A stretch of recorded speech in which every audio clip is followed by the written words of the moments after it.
कैसे हो? I hope ठीक हो। और आज हमारा जो बिहार एनएम का टॉपिक चल रहा है चाइल्ड हेल्थ नर्सिंग, उसमें हमारा टॉपिक है 4 स्कूल स्वास्थ्य कार्यक्रम। ठीक है, इसके बारे में हम विस्तृत ब्यौरा देखेंगे। यहाँ पे एक्सप्लेनेशन देखेंगे, डीप एक्सप्लेनेशन कि स्कूल स्वास्थ्य कार्यक्रम, स्कूल स्वास्थ्य क्या होता है। ठीक है, हमारा टॉपिक नंबर है 4।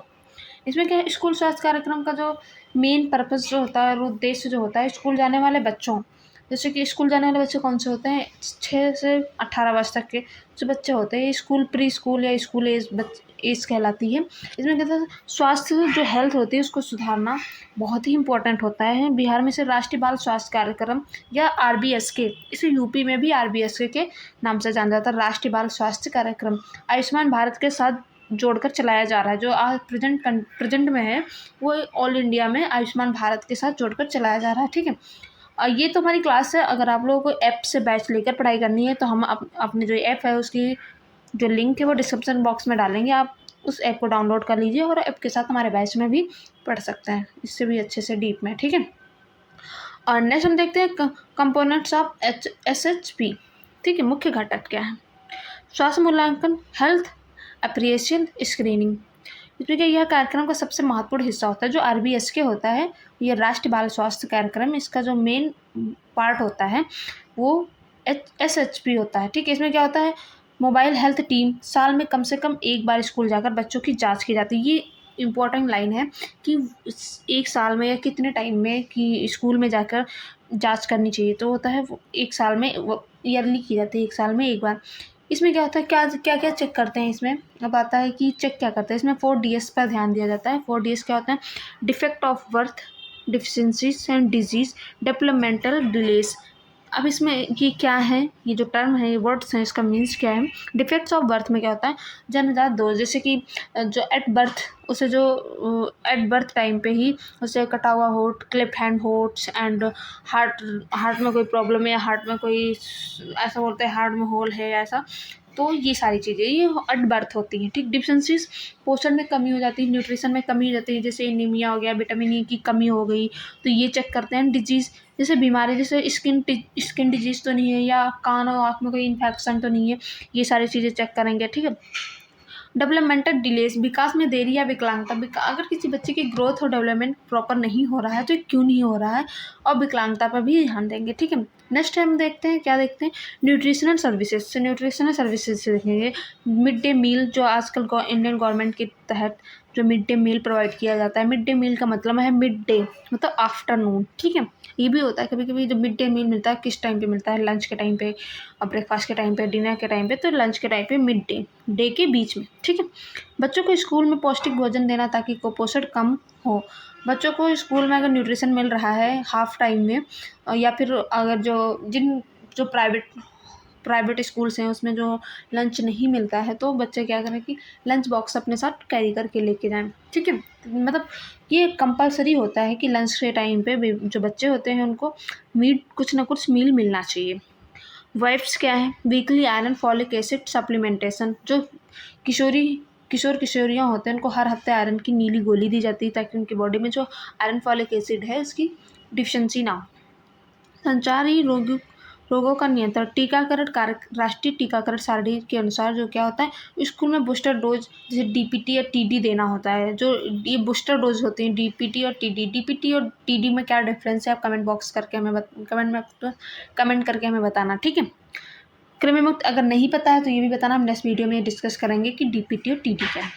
कृमि मुक्त डीवॉर्मिंग, राष्ट्रीय कृमि मुक्त दिवस जो होता है, बच्चों को एल्बेंडाजोल की गोली दी जाती है।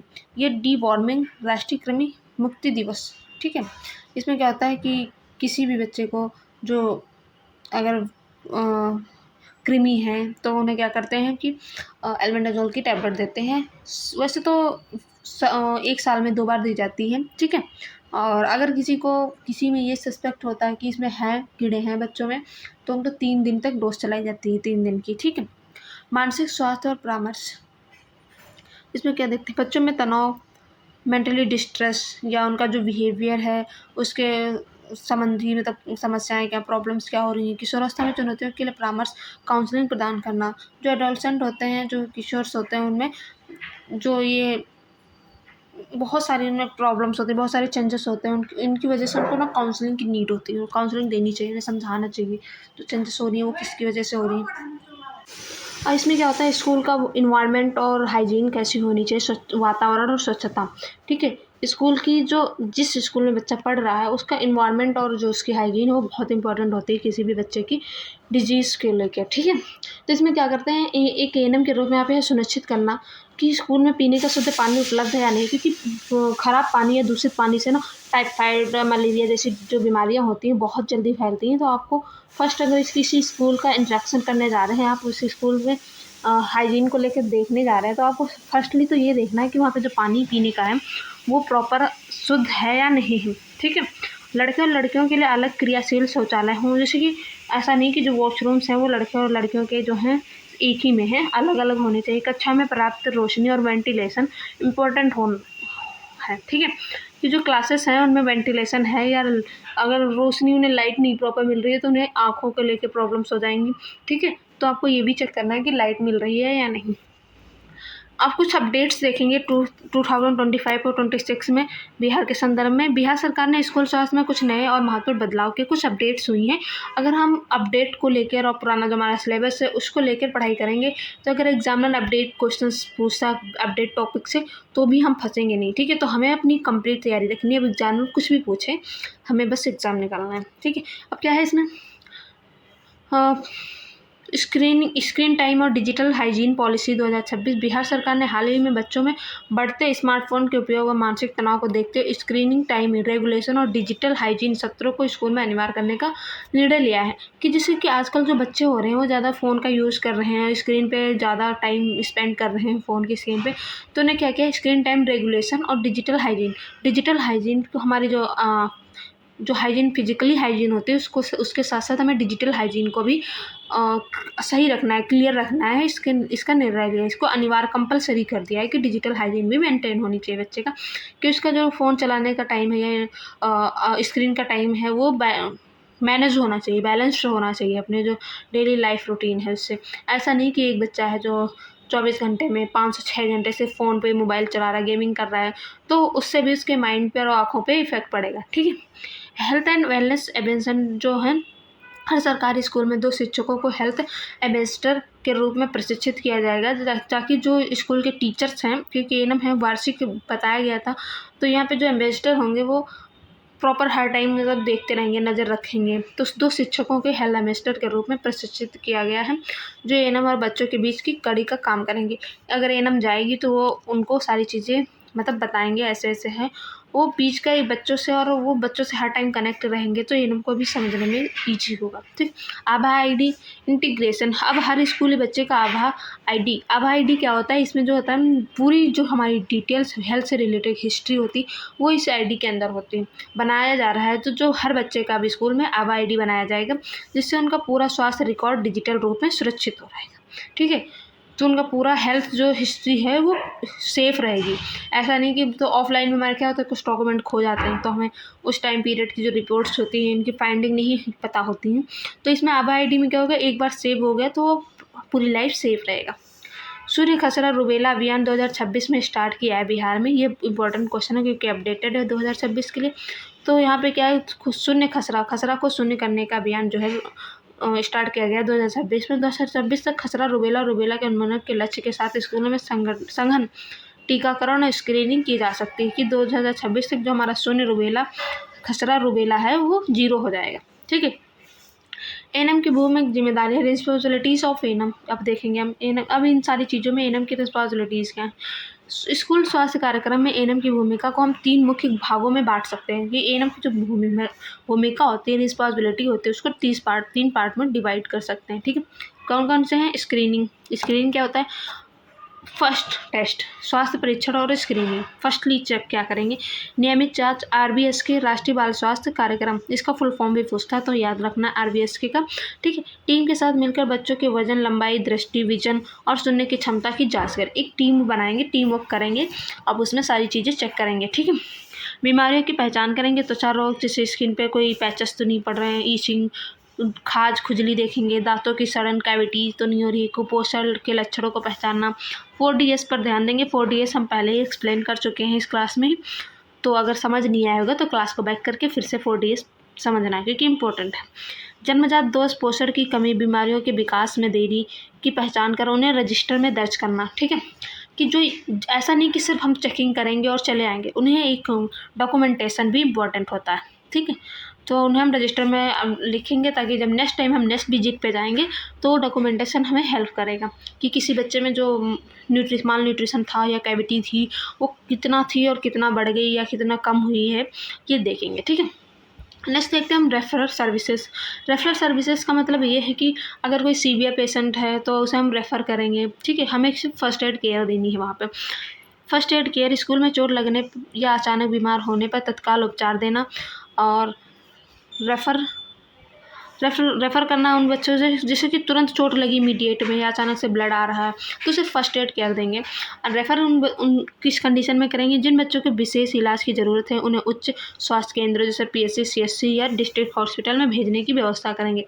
रेफ़र किसे करेंगे, जैसे कि अगर माल न्यूट्रिशन में उसका जो कलर कोड है वो रेड आ रहा है, ठीक है, या उसे हाई ग्रेड फीवर है, 100+ है और कंटिन्यूस फीवर है, ठीक है, तो उन्हें हम रेफ़र करेंगे। या फिर बहुत ज़्यादा कोई डिहाइड्रेट बच्चा है तो ठीक। फॉलोअप क्या करेंगे, रेफ़र किए गए बच्चों को इलाज मिला या नहीं इसकी निगरानी करना। नेक्स्ट डे मतलब या नेक्स्ट टाइम हम फिर से फॉलोअप करेंगे उस स्कूल में और देखेंगे कि वो जो बच्चे को मैंने रेफ़र करने के लिए किया था, रेफ़र हुआ, उसे ट्रीटमेंट मिला या नहीं, उसका इफ़ेक्ट हुआ या नहीं। ठीक है, ये फॉलोअप करेंगे। रिस्पॉन्सिबिलिटी है, ऐसा नहीं कि हम नहीं करेंगे तो नहीं करेंगे, करना पड़ेगा। ठीक है, और रिकॉर्ड एंड रिपोर्टिंग, इसमें क्या है, प्रत्येक बच्चे का हेल्थ कार्ड बनाना और उसे अपडेट रखना। रिकॉर्ड एंड रिपोर्टिंग इम्पोर्टेंट इसलिए हो जाता है क्योंकि ये हमारे फ्यूचर अपडेट्स में हेल्प करता है। इसमें क्या करेंगे, हेल्थ कार्ड बनाते हैं सारे बच्चों का, उसमें पूरे हेल्थ के बारे में हिस्ट्री लिखी होती है। स्वास्थ्य स्कूल रजिस्टर में दैनिक और मानसिक रिपोर्ट तैयार करेंगे। ठीक है, नर्सिंग प्रबंधन, नर्सिंग मैनेजमेंट इन स्कूल्स। अब इसमें देखेंगे नर्सिंग मैनेजमेंट क्या हो सकता है। नर्सिंग प्रोसेस के अनुसार प्रबंधन निम्नलिखित चरणों में हो सकता है। नर्सिंग प्रोसेस के अकॉर्डिंग जो प्रबंधन है वो निम्न प्रोसेस है, कुछ प्रोसेस हैं उनके द्वारा समझ सकते हैं। असेसमेंट करेंगे। फर्स्टली असेसमेंट में क्या होता है, हम पहले देखते हैं कि क्या है वो, कैसे है, क्यों है। ठीक, इसमें क्या है, बच्चे की शारीरिक जांच करना, उनके व्यवहार और स्वच्छता के स्तरों को देखना। नर्सिंग निदान, डायग्नोसिस क्या करेंगे, पहचानना कि स्कूल में मुख्य समस्या क्या है, कि जो ये प्रॉब्लम्स हो रही हैं ये क्यों है, इसका मेन कॉज क्या है। जैसे कि फॉर एग्जांपल 40% बच्चे एनीमिया से ग्रस्त हैं तो स्कूल का मील जो है वो उसमें प्रॉब्लम है, या फिर बच्चे जो प्राइवेट स्कूल में जो लंच लेकर आ रहे हैं उनके लंच उनका सही नहीं है, तो ये चेक करेंगे। ठीक है, अगर 40% बच्चे एनीमिया से ग्रसित या उन्हें आयरन की कमी है, ठीक है, ये देखेंगे। योजना क्या करेंगे, प्लानिंग अब कैसे बनाएंगे। स्वास्थ्य शिक्षा सत्र, कृमि मुक्ति, डीवॉर्मिंग और इम्यूनाइजेशन के लिए दिन निर्धारित करेंगे। एक डे निर्धारित करेंगे, डिसाइड कर लेंगे कि इस दिन हमें इम्यूनाइजेशन करना है, डीवॉर्मिंग करनी है, ठीक है, और इस दिन हेल्थ एजुकेशन देनी है। ठीक है, तो उसके अकॉर्डिंग हम प्लान करेंगे और प्लानिंग के अकॉर्डिंग चलेंगे। तो जैसे कि होता है हमारा एम, या हमें कहीं जाना है, कुछ है, तो नहीं इस दिन तो हमें ये करना है, तो शेड्यूल जो मेंटेन करेंगे उसके अकॉर्डिंग मेंटेन करेंगे। अब क्या करेंगे, इम्प्लांटेशन। इसमें क्या होता है, आयरन की गोलियां, वाइप्स बांटना, बच्चों को हाथ धोने का सही तरीका बताना, हैंड वॉशिंग स्टेप्स सिखाना ताकि जो हेल्थ हाइजीन मेंटेन कर सकें। लास्ट में क्या करेंगे, इवैल्यूएशन। इसमें देखेंगे हस्तक्षेप के बाद बच्चों के स्वास्थ्य में कितना सुधार हुआ, जो हमने ये फर्स्ट एड केयर दी है या हेल्थ एजुकेशन दी है उसके बाद बच्चों में कितने % तक जो बच्चे हैं उनमें कुछ सुधार हुआ है या नहीं हुआ है। ठीक, ये इवैल्यूएशन हो गया। अब नेक्स्ट देखते हैं 2026 के नए updates, latest update for Bihar annum. कुछ अपडेट्स हैं लेटेस्ट, वो देख लेते हैं। ठीक है, इसमें क्या है, डिजिटल हेल्थ ट्रैकिंग जो स्टार्ट हुआ है 2026 में, ये यूपी में भी है और बिहार में भी। अब एनम को एक अनमोल ऐप या नए बिहार स्कूल हेल्थ पोर्टल पर बच्चों के डेटा रियल टाइम में अपलोड करना अनिवार्य हो गया। ये जो अपडेट्स मैं आपको बता रही हूँ ये इंपॉर्टेंट हाईलाइट कर लेना और लिख लेना, क्योंकि ये अपडेट्स जो हैं बहुत ही इंपॉर्टेंट है हमारे पॉइंट ऑफ व्यू को देखें। ठीक है, इसमें क्या देखते हैं, मेंटल हेल्थ, टेलीमानस क्या है, हेल्पलाइन के माध्यम से स्कूली बच्चों के तनाव और परीक्षा के डर को दूर करने के लिए एनएम को एक गेटकीपर के रूप में प्रशिक्षित किया जाता है। कि जो बच्चे जो होते हैं एग्ज़ाम को लेके बहुत टेंशनाइट हो जाते हैं, डिप्रेशन में होते हैं, तो उनके गेट कीपर के उनको काउंसलिंग करना है एनम को, उसके रूप में प्रशिक्षित किया जा रहा है। ठीक है, टेल माइनस हो गया मेंटल हेल्थ के लिए। ठीक है, ऐसे याद कर लेना है आपको ट्रिक इससे, कि मैं बहुत ही ईजी लैंग्वेज में आप लोगों को समझाने की कोशिश कर रही हूँ, ताकि आप लोगों को बिल्कुल भी हमारी जो लैंग्वेज है वो अजर मतलब ऑड ना लगे, बिल्कुल समझ में आ जाए। हम नेक्स्ट देखते हैं मेंस्ट्रुअल हाइजीन। इसमें कहते हैं उच्च प्राथमिक और स्वास्थ्य स्कूलों की सैनिटरी नैपकिन की उपलब्धता और उनके सुरक्षित निपटान की जिम्मेदारी एनम और स्कूल हेल्थ के एम्बेसडर को दी गई है। जो स्कूल हेल्थ के एम्बेसडर हैं उनको और एक एनम को, जैसे जो ये सैनिटरी नैपकिन्स यूज़ करते हैं उनको निपटान कैसे करना है, इंटीग्रेशन कैसे करना है, वो उसके बारे में जो हेल्थ एजुकेशन के टाइम पे हमें उन्हें बताना है। ठीक, अब क्या है, आभा कार्ड लिंकेज, हर छात्र के स्वास्थ्य रिकॉर्डों को उनके 14 अंकों की डिजिटल, अब आभा आईडी कितने अंक की होती है, 14 वर्ड्स होते हैं, ये याद रखना है हमें। इसकी आभा आईडी बनाई जाएगी। अब हम देखते हैं हमारे यहाँ पे कुछ इंपॉर्टेंट क्वेश्चंस हैं, वो देख लेते हैं। अब आप लोग इसमें अपना आंसर देकर अपना जो आप तैयारी है किस लेवल की वो भी चेक कर सकते हैं, कितने आपके क्वेश्चंस राइट हुए हैं वो भी आप कमेंट करके बताना हमें। ठीक, अगर आप लोगों को कोई भी डाउट है वो भी हमें बताना है। फर्स्ट क्वेश्चन देखते हैं, राष्ट्रीय बाल स्वास्थ्य कार्यक्रम RBSK के अंतर्गत 4DS में निम्न में से कौन सा शामिल नहीं है। जैसे कि मैंने पहले ही बोला था कि 4DS जो है बहुत ही इंपॉर्टेंट है। अगर हम 4DS को अच्छे से समझेंगे तो इसमें से क्या नहीं है क्या है, ये सारे क्वेश्चन तो बहुत ही ईजी हो जाएंगे हमारे लिए। ठीक है, तो यहाँ पे ऑप्शन देख लेते हैं, जन्मजात दोष, defect at birth, deficiencies, disease and disaster. तो ये तीनों तो हैं हमारे, ठीक है, 4DS में। लेकिन आपदा डिजास्टर जो है वो हमारे 4DS में नहीं है, तो हमारा राइट ऑप्शन हो जाएगा डी। यहाँ पे नहीं पूछा गया, नहीं और है पे बहुत ज़्यादा ध्यान देंगे, क्योंकि जो एग्जामिनर है नहीं और है में ही घुमा देता है बच्चों को। और नेक्स्ट क्वेश्चन हम देखते हैं, स्कूली बच्चों में दृष्टि विजन की जांच के लिए किस उपकरण की उपयोग किया जाता है। विजन टेस्ट करेंगे तो किस जो इंस्ट्रूमेंट है या फिर किस मशीन से कैसे करेंगे। ठीक है, तो स्टेथोस्कोप से करते हैं, स्नेलर चार्ट से करते हैं, थर्मामीटर से करते हैं, BP से करते हैं। तो जो विजन टेस्ट होता है वो स्नेलर चार्ट से करते हैं। ठीक है, एंड नेक्स्ट देखते हैं हम थर्ड क्वेश्चन नंबर है हमारा थर्ड, राष्ट्रीय कृमि मुक्त दिवस नेशनल डी वार्मिंग डे के अवसर पर बच्चों को कौन सी दवा दी जाती है। डी वार्मिंग है तो ऑब्वियसली सी बात है कि डी वार्मिंग की मेडिसिन दी जाएगी, तो यहाँ पे पैरासीटामोल नहीं, फीवर के लिए एल्बेंडाजोल, ये कीड़ों के लिए है, आयरन की गोली आयरन की है। ठीक है, एनीमिया को कम करने के लिए विटामिन ए की रतौंधी के लिए है, नाइट ब्लाइंडनेस है, तो हमारा राइट ऑप्शन हो जाएगा डी वार्मिंग का राइट ऑप्शन बी। ठीक है, एल्बेंडाजोल।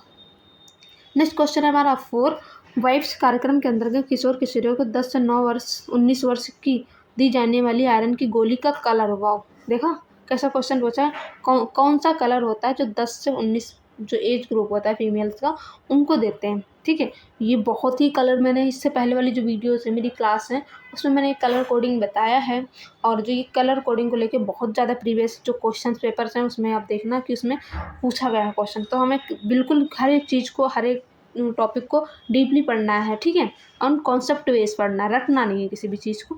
तो हमारा 10 से 19 साल की जो लड़कियां होती हैं, किशोरियां होती हैं, किशोर होते हैं, उनको कौन सी कलर की गोली दी जाती है, जो आयरन की गोली होती है, कैसी दी जाती है, लाल है, गुलाबी है, नीला है, सफ़ेद है। तो हमारा राइट ऑप्शन हो जाएगा यहाँ पे नीला। ठीक है, अब इसकी एक ट्रिक है। ठीक है, तो वो मैं जैसे कि मैंने याद किया है गनल। ठीक है, तो गा से हो गया गुलाबी, पिंक किस में देंगे, 5 से 10 साल के बीच में, जी से, एन से क्या हो, ना से सॉरी क्या हो गया, ना से नीला हो गया 10 से 19 साल के, लाल क्या हो जाए फीमेल जो प्रेग्नेंट वुमेन्स होते हैं, फीमेल्स होती हैं, या फिर जो 19 के बाद जो दी जाती है वो लाल कलर, रेड कलर। तो आपको गनल से भी याद कर सकते हैं। ठीक है, कि जो इसकी ट्रिक है, मैंने ट्रिक आप लोगों को सीक्रेट बताया है। ठीक है, मैंने इससे याद किया है, तो हमें कभी भी कन्फ्यूजन नहीं होती है। अगर किसी ट्रिक से आप याद करते हैं ऐसी चीज़ें तो कभी भी एग्जाम में हमें कन्फ्यूजन नहीं होती है, सीधा कॉन्सेप्ट हमारा क्लियर है। और नेक्स्ट क्वेश्चन देखते हैं 5, 5 से 6 वर्ष की आयु के बच्चों को कौन सा बूस्टर टीका लगाया जाता है। 5 से 6 वर्ष की आयु में कौन सा बूस्टर टीका लगाया जाता है। तो DPT booster 2, OPV, BCG, hepatitis B. तो राइट ऑप्शन हो जाएगा हमारा ये DPT बूस्टर 2। नेक्स्ट क्वेश्चन है हमारा 6, मिड डे मील कार्यक्रम के अनुसार प्राथमिक विद्यालय कक्षा 1 से 5 के बच्चों को प्रतिदिन कितनी कैलोरीज मिलते हैं। बहुत ही डीप में पूछा है क्वेश्चन।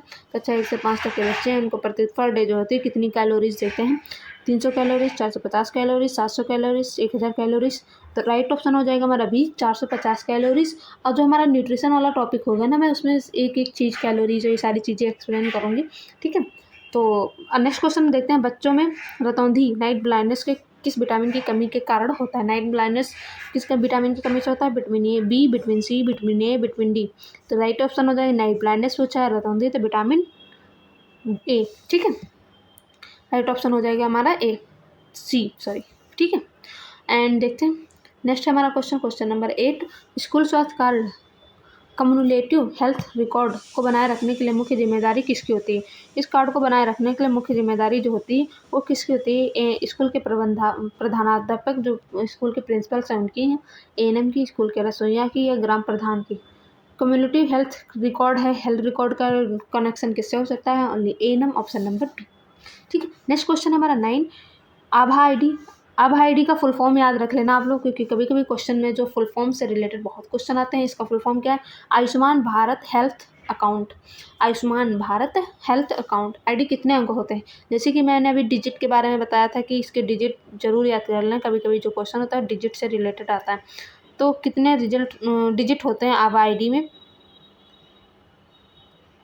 10 अंक, 12 अंक, 14 अंक एंड 16 अंक। तो कितने डिजिट होते हैं हमारी आभा आईडी में।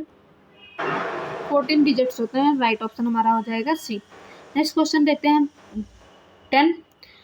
स्कूल में पीने के पानी के लिए क्लोरीनीकरण के लिए किस रसायन का उपयोग किया जाता है। अगर पानी पीने का पानी जैसे क्लोरीनीकरण करेंगे, उसे क्लीन करेंगे, तो किस रसायन का यूज़ करेंगे। ब्लीचिंग पाउडर, नमक का करेंगे, चूना डाल देंगे, आयोडीन डाल देंगे। तो वहाँ पे ब्लीचिंग पाउडर का यूज़ करते हैं। राइट ऑप्शन हो जाएगा हमारा ए। नेक्स्ट क्वेश्चन है बच्चों में घेंघा रोग ग्वाइटर किसकी कमी के कारण होता है। जो ग्वाइटर डिजीज होती है वो क्या होती है, थायराइड ग्रंथि जो होती है, हमारी थायराइड ग्लैंड होती है, वो इन्फ्लामेशन हो जाता है और वहाँ पे स्वेलिंग सी बन जाती है, गोल सी गांठ हो जाती है, उसे घेंघा रोग कहते हैं। वो किसकी कमी से होता है। Calcium, iron, iodine and potassium. तो आयोडीन की कमी से होता है। राइट ऑप्शन हो जाएगा हमारा सी। नेक्स्ट क्वेश्चन है बच्चों के वजन और लंबाई को समय समय पर मापने की प्रक्रिया क्या कहलाती है। मतलब टाइम टू टाइम उनके हाइट और वेट को जो निगरानी रखना, मापना, वो क्या कहलाता है। स्क्रीनिंग कहलाता है, ग्रोथ मॉनिटरिंग, टीकाकरण और उपचार। तो हाइट और वेट को समय समय पर मापना क्या करता है। ग्रोथ मॉनिटरिंग, उससे ग्रोथ हो रही है, डेवलपमेंट हो रहा है यानी। तो राइट ऑप्शन हो जाएगा नंबर बी। नेक्स्ट क्वेश्चन है 13। यदि किसी बच्चे को स्कूल में चोट लग जाए तो एएनएम को द्वारा दिया जाने वाला तत्काल उपचार क्या कहलाता है। फर्स्ट जो केयर देंगे वो क्या होता है, तत्काल, ठीक है। तो रेफर करेंगे, या फर्स्ट एड केयर कहलाता है, शल्य चिकित्सा परामर्श। तो फर्स्ट एड केयर, तत्काल उपचार दिया गया तो फर्स्ट एड केयर हो गया। राइट ऑप्शन हमारा बी। नेक्स्ट क्वेश्चन देखते हैं। क्वेश्चन नंबर है हमारा 14। बिहार में किशोरियों में एनीमिया, खून की कमी को रोकने के लिए आयरन की गोली किस दिन दी जाती है। यहाँ पे स्पेसिफिक बिहार का दिया गया, यूपी का डे देख लेना एक बार, नहीं तो मैं जब यूपी का सिलेबस कंप्लीट कराऊंगी तो उसमें बताऊंगी यूपी के बारे में, ठीक है। तो यहाँ पे हम देखते हैं नेक्स्ट कौन सा डे है जिस दिन खून की कमी के लिए आयरन की गोलियों का जो है वितरण किया जाता है। कौन सा डे। बुध, सोमवार, बुधवार, शनिवार, रविवार। तो बुधवार को, ठीक है। बुधवार को क्या करते हैं कि जो आयरन की टेबलेट्स होते हैं, वाइप्स होती हैं, उन्हें डिवाइड करते हैं, डिस्ट्रीब्यूट करते हैं। स्नेले चार्ट को दृष्टि की जांच करते समय बच्चों को चार्ट से कितनी दूरी पर खड़ा करना चाहिए। यहाँ पे डिस्टेंस पूछेगा। अगर आपके पास स्नेल चार्ट भी है, बच्चा भी, अब आपको टेस्ट करना है तो बच्चे को उस चार्ट से कितनी दूर खड़ा करेंगे। 2 मीटर पे, 6 मीटर या 20 फीट, 10 मीटर, 1 मीटर। तो बच्चे को कितनी दूर खड़ा करेंगे, 6 मीटर या 20 फीट पे, ठीक है। नेक्स्ट क्वेश्चन है मारस्मस रोग बच्चों में किसकी कमी के कारण होता है। जो मारस्मस रोग होता है बच्चों में किसकी कमी से होता है, क्या बॉडी में कम हो जाता है जिससे मारस्मस होता है। केवल प्रोटीन, केवल विटामिन, प्रोटीन और कुल कैलोरी, ऊर्जा एंड आयरन। तो यहाँ पे मारस्मस एक ऐसी डिजीज होती है जिसमें प्रोटीन और कैलोरी दोनों की कमी होती है। राइट ऑप्शन हो जाएगा हमारा सी। और मारस्मस में सिर्फ प्रोटीन में होता है, बस इतना सा डिफरेंस है, ठीक है। आई होप आप लोगों को इसमें कन्फ्यूजन नहीं होगी। अगर आपको कोई भी कन्फ्यूजन हो रही है तो आप कमेंट करें और मैं उसका सोल्यूशन बहुत ईजी तरीके में लेके आऊँगी, ठीक है। बच्चों में दस्त, डायरिया के दौरान निर्जलीकरण, डिहाइड्रेशन को रोकने के लिए क्या दिया जाना चाहिए। बच्चों में डायरिया को कंट्रोल करना है तो डिहाइड्रेशन को रोकने के लिए, बहुत ज़्यादा मतलब डायरिया है बच्चा, ठीक है, दस्त हो रही है उसे बार बार और डिहाइड्रेट हो रहा है बच्चा, तो आपको क्या दिया जाना है। फर्स्टली आप उसे क्या देंगे, दूध देंगे, ओआरएस और जिंक दे देंगे, ठंडा पानी देंगे, केवल फल का रस पिलाएंगे, ऐसा बिल्कुल भी नहीं करेंगे। हम एक एनम है, हमारे पास इतनी नॉलेज है कि हम उस सिचुएशन को हैंडल कर सकें। हम क्या देंगे, ओआरएस प्लस जिंक। कितनी देंगे, 10 mg 14 डेज तक। ओके, नेक्स्ट क्वेश्चन है हमारा 18, स्कूल स्वास्थ्य कार्यक्रम का मुख्य उद्देश्य क्या है। इसका जो हेल्थ एजुकेशन होती है, स्कूल हेल्थ एजुकेशन, उसका प्रोग्राम जो होता है हेल्थ, उसका मेन पर्पज़ क्या है। बच्चों को केवल भोजन देना, बच्चों को केवल शिक्षित करना, सिर्फ पढ़ाने पे लगना, डांट के पढ़ाना, ठीक है। बच्चों का सर्वांगीकरण, स्वास्थ्य और विकास सुनिश्चित करना, केवल खुद बढ़ाना, ऐसा बिल्कुल भी नहीं है। राइट ऑप्शन हो जाएगा हमारे यहाँ पे सी, बच्चों का स्वर्गीकरण, स्वास्थ्य और विकास सुनिश्चित करना, हेल्थ और डेवलपमेंट सुनिश्चित करना, ठीक है। नेक्स्ट क्वेश्चन नंबर 19, किशोरों में मासिक धर्म, स्वच्छता, मेंस्ट्रुअल हाइजीन के बारे में शिक्षा देना एक एनएम की किस प्रकार की जिम्मेदारी है। उपचारात्मक, निवारणात्मक, प्रिवेंटिव और स्वास्थ्य संवर्धक, प्रशासनिक, इनमें से कोई नहीं। तो ये जो एनएम की जिम्मेदारी किस टाइप की है, निवारक, प्रिवेंटिव एंड स्वास्थ्य संवर्धक।